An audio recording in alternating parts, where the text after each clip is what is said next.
احكي لك حكايه صغيره. انت عارف معركه العالمين دي كان الانجليز هيسحقوا فيها دول عزيز المصري، رايحين يقفوا عند الالمان عند السلوم.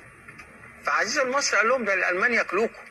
قالوا طب نعمل ايه؟ قال لهم تعالوا عند العالمين يبقى كده منخفض القطاره وكده البحر، مش هيعرفوا يعملوا عليكم التفاف.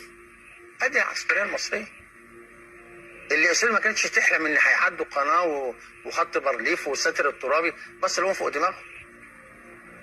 واحنا لما كنا في القاعده كنا ماسكين القاعده ليه؟ المصريين بيبقوا قاده في اي حته يروحوا.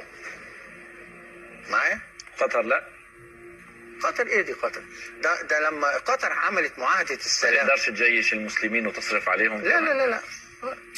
بص، لما خالد مشعل رفض المبادره المصريه وقال هنروح جنيف نعمل قطر تعمل مبادره، اقسم بالله العظيم نتنياهو قال انا ما اسمعش عن دوره اسمها قطر.